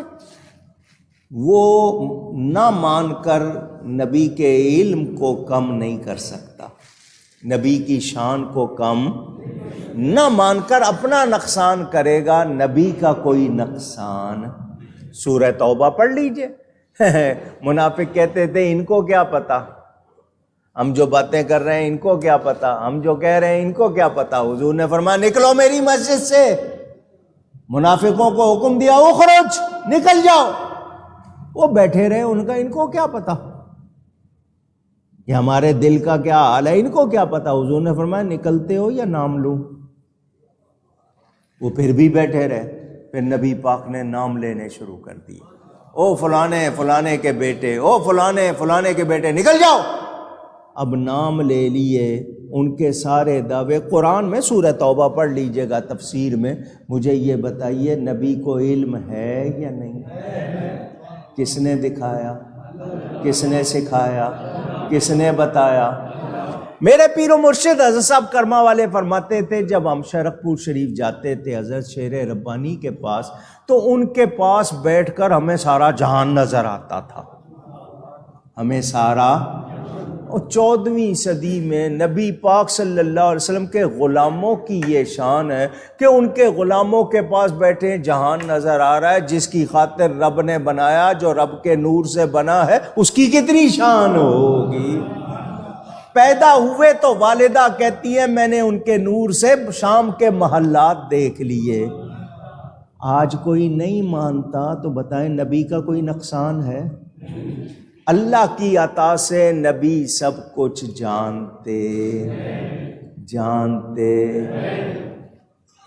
ایک واقعہ نہیں ہے، مخالفوں کی کتابوں میں موجود ہے، جو اعتراض کرتے ہیں ان کی اپنی کتابوں میں موجود ہے. دل میں کیا خیال آیا ہے، کیا بات ہے، حضور جانتے ہیں یا نہیں؟ حضور صلی اللہ علیہ وسلم نے فرمایا وسوسے کے بغیر کوئی نماز نہیں پڑھ سکتا. وسوسے کے بغیر کوئی نماز. حضرت علی نے کہا حضور میں پڑھ لوں گا. فرمایا اچھا پڑھو، اگر پڑھ لو گے تمہیں ایک چادر انعام دیں گے، ایک چادر انعام دیں گے اگر تم نے بغیر وسوسے کے نماز پڑھ لی. حضرت علی نے نماز شروع کر دی. پہلی رکعت دوسری رکعت بغیر وسوسے کے پڑھ گئے. قادہ جس کو آپ التحیات بیٹھنا کہتے ہیں نا، قادہ ہے، اس میں التحیات پڑھ رہے ہیں، خیال آ گیا پتہ نہیں ریشمی دیں گے یا سوتی دیں گے، یمنی دیں گے یا فلانی دیں گے. انہوں نے سلام پھیر دیا. حضور نے فرمایا وسوسہ آیا یا نہیں آیا؟ وسوسہ ان کو آ رہا ہے، نبی کو خبر ہے، نبی کو خبر ہے۔ ارے نبی کی بات کریں، سیدنا غوث اعظم رضی اللہ تعالیٰ عنہ واز فرما رہے ہیں ممبر پر بیٹھے ہوئے، حضرت علی حیتی سامنے بیٹھے ہیں، واز سن رہے ہیں، ان کو اونگ آئی ہوئی ہے، وہ اونگ رہے ہیں، غوث پاک بیان فرما رہے ہیں، وہ اونگ رہے ہیں۔ حضرت غوث پاک ممبر سے اترے، ان کے سامنے جا کے کھڑے ہو گئے، ان کے سامنے جا کے ادب سے کھڑے ہو، ان کی آنکھ کھل گئی، آپ نے ہاتھ کھول دیے، واپس آ گئے، فرمایا جو دیکھا ہے لوگوں کو سنا دے، جو دیکھا ہے لوگوں کو سنا دے۔ وہ خواب دیکھ رہے ہیں، غوث پاک جاگتے ہوئے دیکھ رہے ہیں کہ وہ کیا دیکھ رہے ہیں۔ جب نبی کے بچوں کی یہ شان ہے، آقا کی کیا شان ہوگی؟ اور میں سنا دے لوگوں کو۔ انہوں نے کہا مجھے حضور صلی اللہ علیہ وسلم کی زیارت ہوئی۔ وہ خواب میں دیکھ رہے ہیں، غوث پاک دیکھ رہے ہیں کہ اس کو حضور کی زیارت ہو رہی ہے، اور حضور نے فرمایا عبد القادر کا دامن نہ چھوڑنا، عبد القادر کا دامن دیکھتے ہیں یا نہیں؟ تو بچوں کی یہ شان ہے۔ آج میں کسی کو کہوں کہ دیکھو جی یہ سائنس نے ایک لینز، عدسہ کہتے ہیں لینز، ایک شیشہ بنایا ہے، اس سے تم 10 میل تک کی چیز دیکھ سکتے ہو، 50 میل کی دیکھ سکتے ہو، 1000 میل کی، سمندر کی تہ دیکھ سکتے ہو۔ یہ سائنس نے، مٹی سے بنتا ہے نا شیشہ، ایک شیشہ بنایا ہے۔ میں اس بچے کو یہ سناؤں کہ یہ انسان کا بنایا ہوا شیشہ گہری سے گہری چیز جا کر دیکھ لے گا، چھوٹی سی دیکھ لے گا، بغیر روشنی کے دیکھ لے گا۔ یہ سائنس کا کمال سناؤں، اور اسی بچے کو کہوں اللہ کا نبی کچھ نہیں دیکھ سکتا، دیوار کے پیچھے نہیں دیکھ سکتا، تو کیا بات ہوگی؟ وہ بچہ سوچے گا انسان کا بنایا ہوا یہ شیشہ اتنا دیکھ لے، اور رب کا بنایا ہوا نبی کچھ نہ دیکھے۔ وہیں سے بات سمجھ آ جائے گی، مادیات میں کمال نہیں ہے، کمال روحانیات میں ہے۔ جو روحانیات میں ہے وہ مادیات میں ہو سکتا۔ تو جس بندے کو اللہ نے یہ صلاحیت دی ہے کہ وہ اتنا دیکھنے والی چیز بنا سکتا ہے، تو جس کو اللہ نے نبی بنایا ہے اس کو کتنی شان عطا کی ہوگی، جس کو ولی بنایا۔ حضرت غوث اعظم فرماتے ہیں ان عینی فی اللوح المحفوظ، میری آنکھ لوح محفوظ پہ لگی رہتی ہے۔ نبی نہیں ہے، صحابی نہیں ہے، تابعی بھی نہیں ہے، سیدنا غوث اعظم اولاد رسول ہے، ولیوں کے سردار۔ جب ان کو اتنی شان ہے تو نبی کی کتنی شان ہوگی؟ اسی لیے اعلیٰ حضرت کیا فرماتے ہیں، سر فرش پر ہے تیری نظر، سر عرش پر ہے تیری گزر، ملکوت و ملک میں کوئی شے نہیں وہ جو تجھ پہ عیاں نہیں۔ اس رب کی کائنات میں کوئی شے ایسی نہیں حضور جو آپ پر ظاہر نہیں ہے۔ جس رب نے اپنا آپ نہیں چھپایا اور کیا چھپانا ہے؟ سمجھ آ رہی ہے بات؟ ما فی السماوات والارض، جو کچھ آسمانوں میں اور زمینوں میں اللہ جانتا ہے۔ اللہ کی عطا سے جس کو اللہ چاہے وہ جانے گا۔ ہم اللہ کی عطا کے بغیر نہ نبی کا کمال مانتے ہیں نہ ولی کا۔ میرے نبی کو شان حاصل ہے تو رب کی، اونچی کہیے گا، رب کی عطا کے بغیر نہیں۔ اللہ کے رسول ہیں، اللہ کی عطا ہے، ولی بھی اللہ کے ہیں۔ اللہ کی عطا کے بغیر نہ کوئی دیکھ سکتا ہے نہ کوئی جان سکتا ہے۔ اس پر اگر واقعات سناؤں آپ کو حیران رہ جائے، مخالفوں کی کتاب سے۔ اللہ فرماتا ہے والذین آمنوا بالباطل وکفروا باللہ، اور وہ جو باطل پر یقین لائے اور اللہ کے منکر ہوئے، اولئک هم الخاسرون، وہی ہیں جو گھاٹے میں ہیں، نقصان میں یہی لوگ ہیں جنہوں نے مانا وہ اللہ کے پیارے بن گئے، وہ شان والے بن گئے، مرتبے والے ہو گئے۔ تو ہم اللہ کی عطا سے مانتے ہیں، اور قرآن نبی پاک کا سب سے بڑا معجزہ، ایمان والوں کے لیے رحمت اور نصیحت۔ جو ایمان والے نہیں ہیں وہ قرآن پڑھیں گے ضرور، مگر ان کے حلق سے نیچے نہیں اترے گا، ان کو کوئی فائدہ نہیں ہوگا۔ فائدہ کس کو ہوگا؟ جو نبی پاک کا سچا غلام، زبان پر قرآن، سینے میں نبی کا فیضان۔ سمجھ آ گئی بات؟ یہ مختصراً یہ بات کی ہے یہاں پر۔ اس کے علاوہ ابھی اگر میں ایک ایک بات کی تفصیل میں جاؤں بڑا وقت لگ جائے، تو یہ تفسیر کا بیان ابھی جاری ہے۔ اللہ تعالی توفیق دے کہ یہ پورا ہو جائے۔ گفتگو میں مجھ سے کہیں کوئی غلطی ہوئی ہو، اللہ تعالیٰ اس کے رسول صلی اللہ علیہ وسلم کی بارگاہ میں توبہ کرتا ہوں۔ وآخر دعوانا ان الحمد للہ رب العالمین۔ مہربانی۔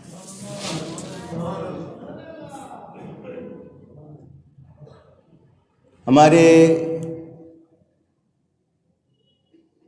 اس شہر میں لوگ پہچانتے ہیں، کچھ لوگ نہیں پہچانتے ہوں گے، مولانا نثار علی اجاگر صاحب، شاعر بھی ہیں۔ یہ نعرہ انہوں نے ہی لگایا تھا شاید، گستاخ نبی کی ایک سزا۔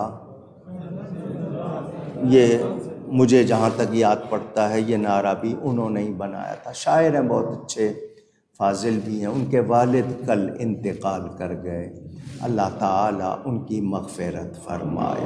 اور بھی جتنے لوگ اس ہفتے میں ایمان کے ساتھ چلے گئے، اللہ سب کی مغفرت فرمائے۔ دو باتیں۔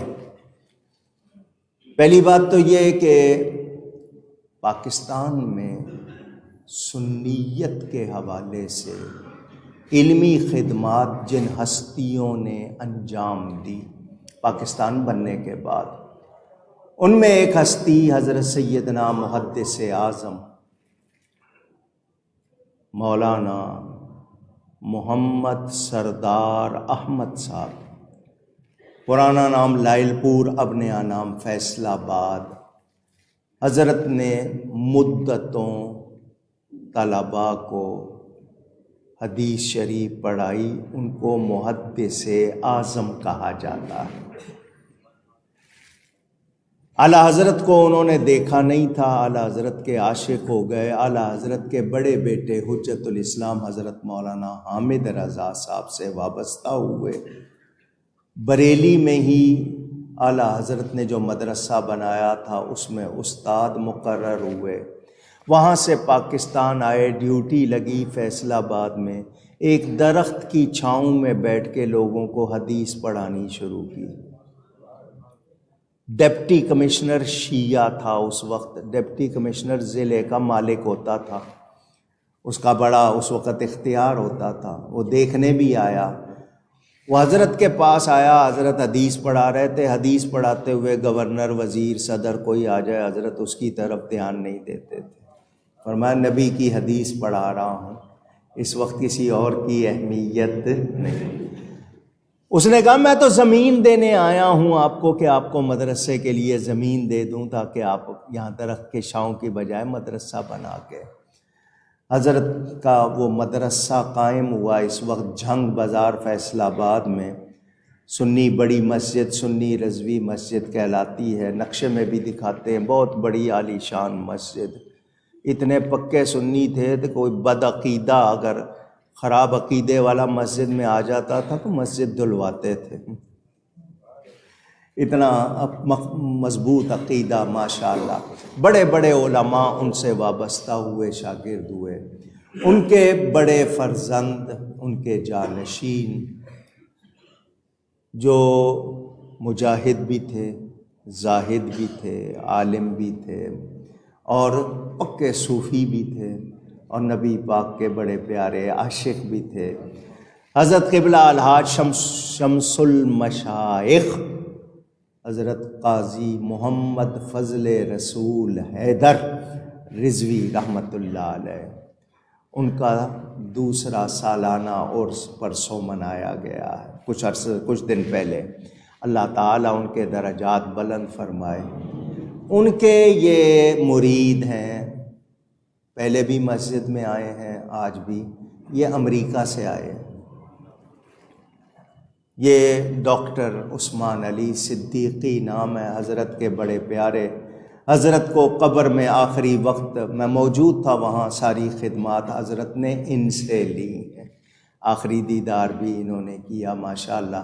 تو بہت کم آتے ہیں کراچی میں، جب بھی آتے ہیں تو ابھی اپنے پیر صاحب کے بیٹے کے ساتھ بغداد شریف، کربلا، نجف اور پھر مدینہ منورہ، مکہ مکرمہ ہو کے صبح ہی کراچی پہنچے ہیں، تو تشریف لائے ہیں۔ میں چاہوں گا آپ 10 منٹ ان کی گفتگو سنیں۔